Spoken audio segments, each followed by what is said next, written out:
honorable member for Scarborough Rouge River.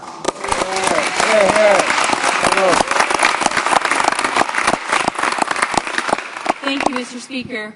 Congratulations to you on your election to that chair. It's a big responsibility and a high honor.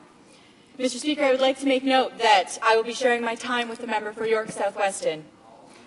What an honor and a privilege it is for me to rise in this House for the very first time on behalf of the people of Scarborough Rouge River. Hear, hear.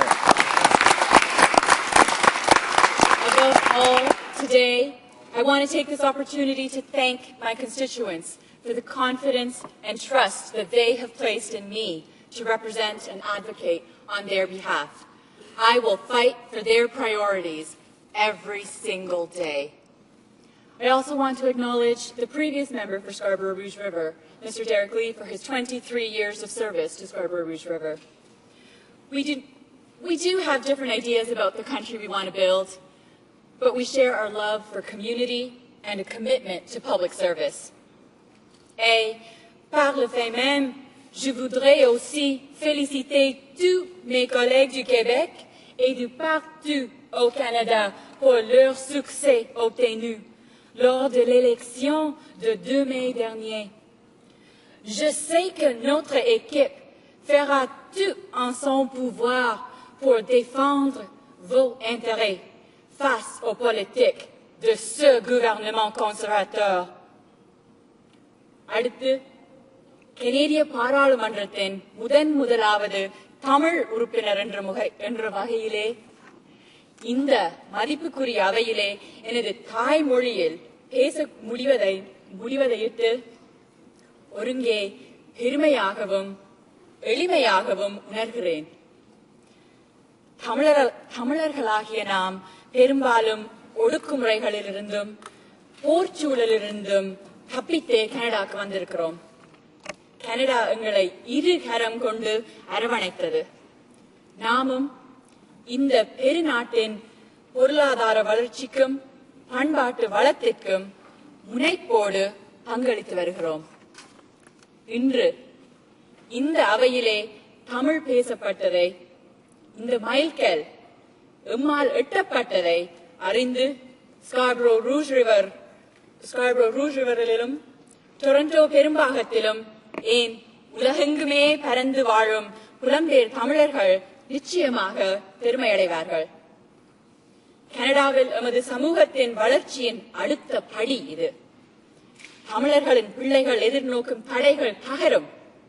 அவர்கள் கனடாவின் உயர் தலைமை பொறுப்புகளை நோக்கி முன்னேறுவார்கள். And for the few of you who may not have understood Tamil, I'll translate. Next, I am proud to say that as the very first Member of Parliament in Canada from Tamil heritage, I am proud and humbled to have been able to speak in this respectable House in my mother tongue. Bravo, bravo.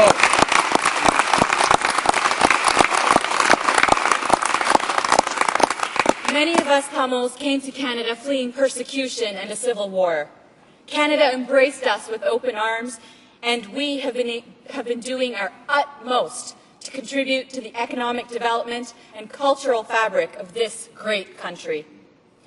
I know that the diaspora Tamil community in Scarborough Rouge River, the Greater Toronto Area, and around the world will be proud to know that we have achieved this very important milestone to hear Tamil being spoken in the Canadian House of Commons. This is the next step in the development of the Tamil community in Canada. The barriers faced by children of Tamils and other immigrants shall be broken down, and they will endeavour to reach higher roles of leadership in Canada. Alors, Monsieur le Président, nous discuterons du budget présenté par le ministre des Finances lundi passé. Ce budget ne répond pas aux attentes des Canadiens et Canadiennes. Il n'apporte aucune solution aux problèmes auxquels mes commettantes de Scarborough Rouge River continuent de faire face. Je sais que les objectifs visés par ce budget ne satisferont pas les besoins de citoyens et citoyennes de ma circonscription. This budget fails to make life more affordable for the many families still struggling to recover from the effects of the recession. Talking with my constituents during the election campaign, they clearly articulated the priorities for Scarborough Rouge River. They want to see more investment in local infrastructure, especially a more affordable and reliable local transit network that would cut the daily commute from over 2 hours each way. The residents want the creation of more jobs locally in the community so that we all don't need to travel to downtown Toronto for work. We all know that it is the small and medium-sized businesses that actually create local jobs and contribute to the community's economic development. My neighbors want to see more investment in education, training, and development of the youth.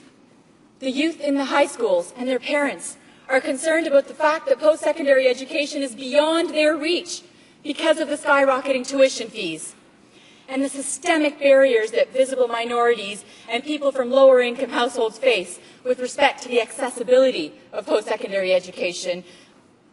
Some may say that the youth are the leaders of tomorrow, but Mr. Speaker, I say that we, the youth, are the leaders of today.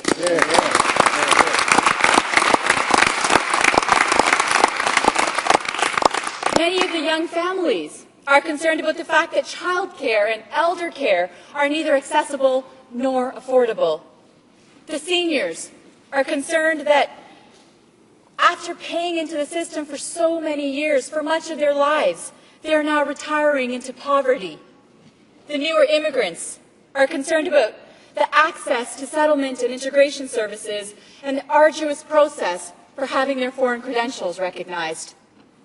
This budget does not address the reasonable and affordable proposals that the NDP made.